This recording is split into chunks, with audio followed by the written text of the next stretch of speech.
Well, hello YouTube. I'm back, and this is going to be my annual review of my APX 8000. And just want to let you know that a few mistakes I have made and a lot of features that I might want to show you about. And I've been off the air for a while because I had a operation on my shoulder, but now I'm back. Okay, so I'm going to try and make this here short and short as possible. So therefore, if you notice in my other videos, my voice was kind of sluggish, like I just woke up. So I'm going to try and do better on this one. Okay, now usually on the top dial knob up here, you can select either channel operation or zone operation. Regardless of what you select, if you have the top for channel operation, then in the menu of the radio, let me turn the light on, what you see here, you can select which buttons you want corresponding to the feature that you put in the menu. So every time you turn your radio on for the first time, or you switch to a new zone, it always revert to the first menu items. And that's kind of important. So for me, I have channel down, channel up, and scan selection. And if you want to get the other menu items in your radio, you want to hit the right button, and that'll take you to the next three. Item 4, 5, and 6, which are memory recall buttons. And how that works is, let's say right here I'm on the towing channel, and I want to put this one in memory channel 3. I don't know it. So therefore I say, what the heck is it? So, oh, I put in that one. So you press the assigned key under that one until it beeps. Now you have this channel and that zone in memory channel 3. You get 20 memory channel recall buttons altogether. But however, you get 5 for the menu selection. You get the whole keypad here to use if you want. You can use any, one, or all in any order, or how many you want. And you can also recall a memory channel from the side, either the top, the middle, or the bottom button. And if you go into LA or a big city, you might want to reassign that, you know, and but just to let you know, you have to assign the buttons before you leave the house, because once you're out in the field, you can program over each button anytime you want, over and over. So let's say you want National Weather Service, you know, and that's in, for example, zone 9 for emergency, and memory channel 1. I don't have it in here, but I'm just giving you an example. Then you go to that zone, and then that channel you want, and whichever button you want to put it in, I'll use, let me go to a different zone here. Let's say this here, amateur radio channel. I want to put this in memory channel recall 1. So I go back here to my menu, and I want to put in 1. So I press the button corresponding to memory channel recall 1 until it beeps.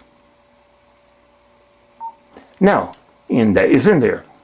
And going back, you remember that tow channel that I put in? Well, let me press the button 3. And see, it's in there.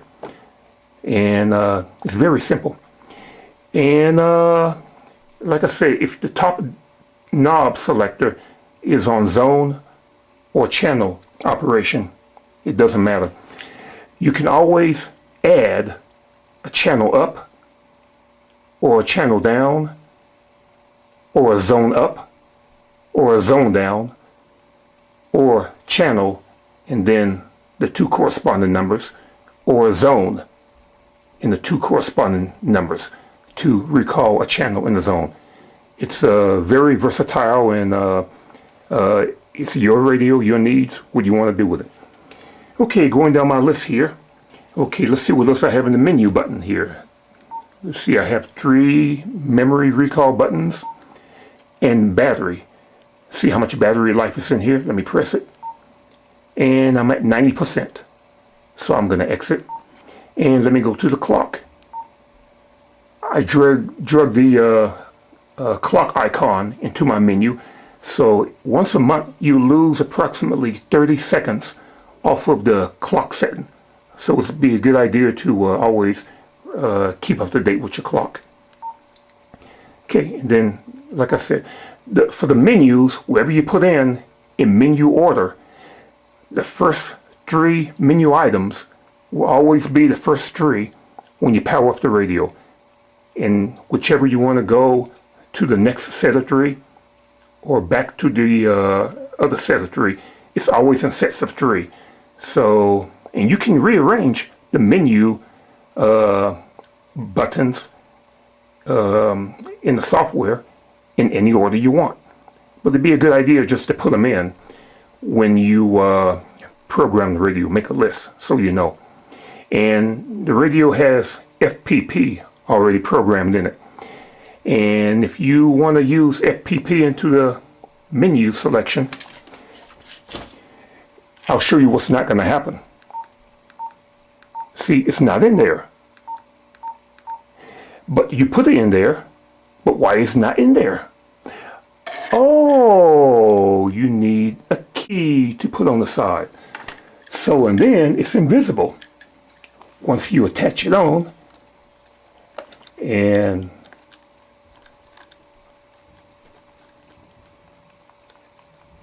now, bingo, there it is, FPP. You remove it, it's not there no more. So it's not necessary to leave this on, but only if you're absolutely gonna do some programming from the keypad. It'll help. Okay, let me see, 7 minutes in this video here. What is next? I told you about the memory recall buttons that you want from the menu, the keypad, and 3 on the side.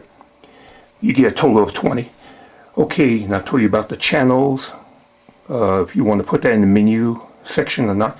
And you can also assign on the side of the radio the same thing. Channel up, channel down, channel, zone, zone up, zone down.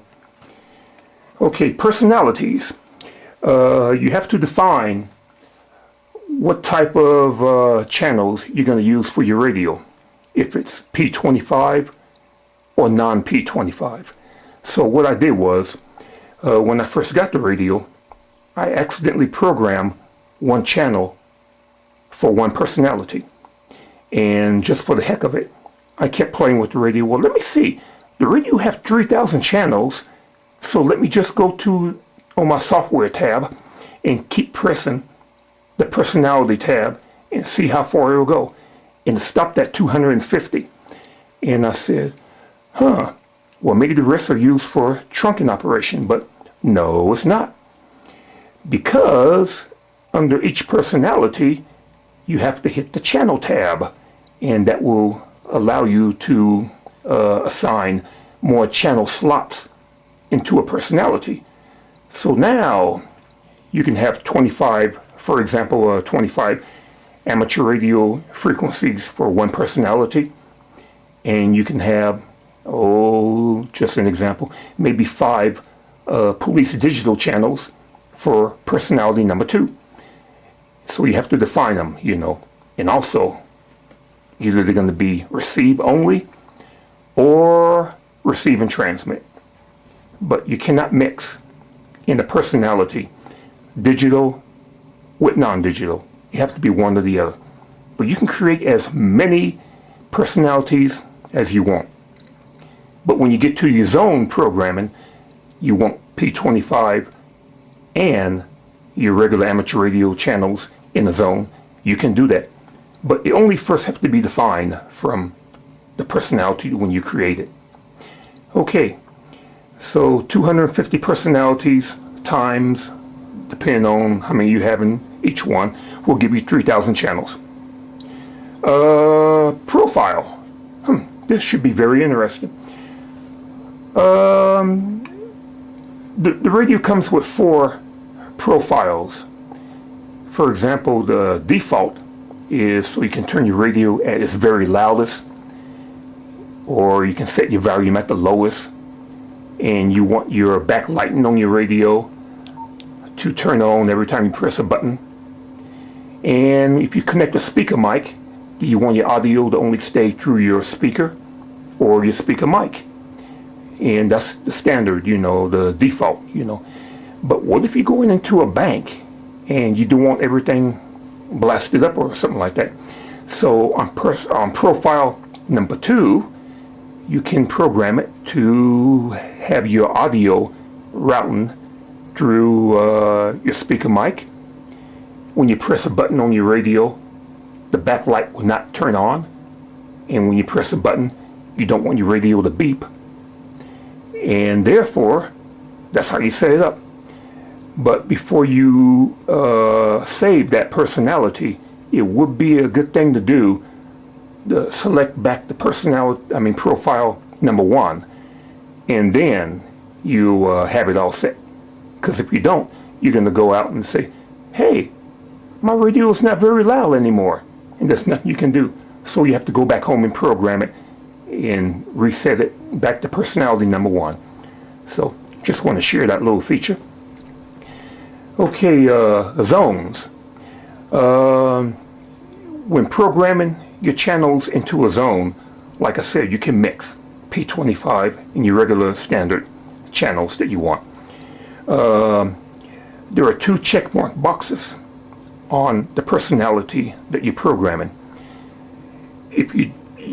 Typically you can program your radio from your software, which is normal. But what if you want to program your radio out in the field, you know, that you might have a new channel to add in that zone or something like that? Then you will mark that checkmark box for that zone prior to programming it as FPP. You don't have to, but that's just in case. But if you do want to add or change channels into a zone that you checkmark for FPP, you have to have, probably for your benefit, the maximum amount of channels that you think that you want to be programming for FPP. Because if you don't, you can't have a zone with 1 channel and you want to put 5 new channels in there. So you have to put in on that zone, add 5 more channels, for example, and then you can FPP those channels. FPP only works if you want to change the contents within the channel only. Okay. Now, however, you can't. Okay, there's another feature I want to tell you about: dynamic zone. If, let's say, you want to go camping or hiking or something like that, you're going to leave the house in 5 minutes. Oh, you half asleep. So you're going to check mark that zone as dynamic. All of your, for example, FRS channels in that zone will be erased because you just changed it to dynamic zone programming. And how that works is, when you're out in the field or anywhere else, you don't need to have the little key connected to your radio. Dynamic zoning allows you to go anywhere in the entire radio and zone and everywhere, and you can copy whatever channels you want in any order into this particular zone that you select as dynamic zone.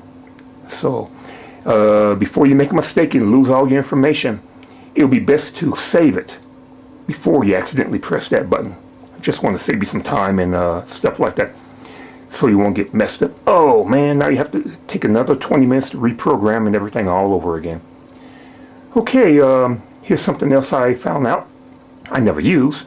It's called soft power off. So right here the radio is on, and normally you turn your radio to the left, which is counterclockwise, and you turn your radio off. Yeah, okay. Or you can turn it on. So what happened is, right here, my radio, I turned it to the right. I'll show you here. Okay, it's on, obviously. But when I turn my button all the way to the left, counterclockwise, it's clicked into the off position. But your radio is still on because it is now set up the way I programmed it, for soft power off. And that means that you have to assign one of the side buttons, either the top side, the middle, or the bottom, for soft power off. So now the radio is in the off position. You can see the knob. Press the button right here and your radio is off. I'll do it again. It timed out. Okay, I'll turn it off. And I'll press the side button right here. And it's off. You don't have to have it programmed that way, but maybe some people are a little bit picky. So I'll turn it back on here. Okay. I don't have any of the buttons on the top program, not the concentric switch, and not the ABC button that's right on top of the radio here, because it's really not much to program on that one. But for the orange emergency button on the top, I use that programmed as the light button. So let me just turn it off here. So now, if I press a key accidentally, number 5, or any key, I have to wait until the timer times out, maybe 30 seconds or whatever I had it.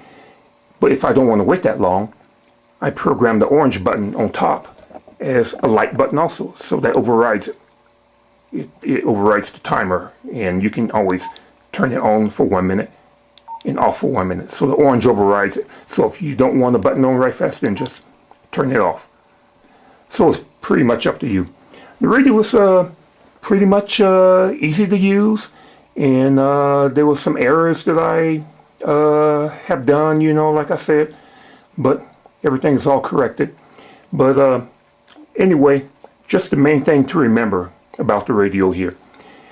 The menu items in the computer, when you drag over to the right for the radio menu items, they go in order of 3 at a time. So it'll probably be a good idea, and it's highly recommended that you use the most 3 priority usage buttons that you want. So in my case, I selected the radio top knob for zone selection, which means that on the keypad I can select channel down or channel up and scan. There's only one scan button to be used at a time. You cannot have scan into the menu items and scan at the top. So you have to eliminate one and the other temporarily, and then select the opposite one that you want, because that's how Motorola has it. You know, you can't have many buttons at the same time. And see, I don't know if I told you or not, but for the home button right here at the very left, whichever button, or I'll say whichever memory channel that you want to be used as your home channel, and you anywhere in the radio, anywhere else, I don't know where, but and then you want to get back to the special channel that you want, I program the home button to be assigned to zone 1, channel 1. So let me go to, timed out here, let me go to some of the zone way up here, and I want to get back to my home channel. So I press and hold the home channel, and there I am. I'm back. So, and that's how it works. Okay, I can't think of anything else to add, but it's a pretty nifty little radio, and I like it very much. The only reason why I got it is because the money was available, and I figured I knew someone, and it was a once in a lifetime opportunity to grab it. And would I sell it on eBay? No, because well, I don't want to get into that, you know, but I plan on keeping it, and somebody might you know, buy it and then say that, you know, the radio is not as advertised, they want a good part, and they put a bad part back in the radio, and then I lose money, and now I have to get it fixed. So different things like that, or anything. So anyway, that concludes this here annual review of my radio, and I like it very much. Like I said, let me just play around here in the meantime. Oh, let me see, what else can I do here? Oh, there's another thing I want to mention here about the radio. It's not like your regular scanner, like Uniden or Whistler or anything like that.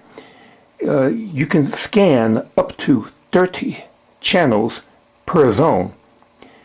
And what if there's a car chase going on or something like that, and then you want to hear what's going on? So you press the scan button to stop it. Nope. It's going to take you to the original channel in that zone that was not active. And then you forgot what channel that was to scan, you know, where that car chase was on. So there's a secret little thing you can do with that radio. All you have to do is pre-assign one button for memory recall, like I said, and while your radio is scanning and it stops on this active police chase, all you have to do is press that assigned button that you want. Well, not that one, but you know, for example, 0, until it beeps. And therefore, you can hold on to that channel. And that is the best and closest and only way that I could think of that you can hold on to a channel as compared to a regular scanner radio. Okay, that's all. Hope you like it here, and thanks for watching. Bye-bye.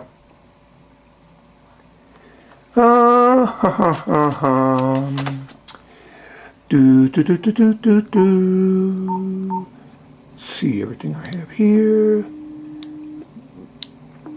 Dynamic zone. Let me see here. I want to program a dynamic zone. So let me go to zone program. I want to go down to edit, list selection. For my home channel, I want to select that. And let's say I want to put a Walmart. I want to select that one. Now Walmart is in channel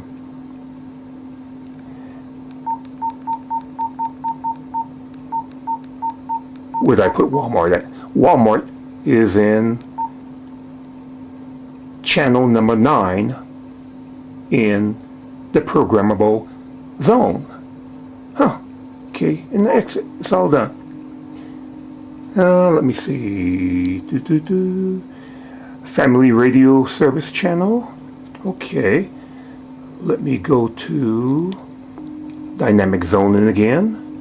I want to program it, and I want to edit, select. I want to go down to family radio service, select that one. Family radio channel 1, select it, update it, and now that's in channel 13 of my dynamic zone. So family radio channel 1 and Walmart is in this particular zone bank. So, okay.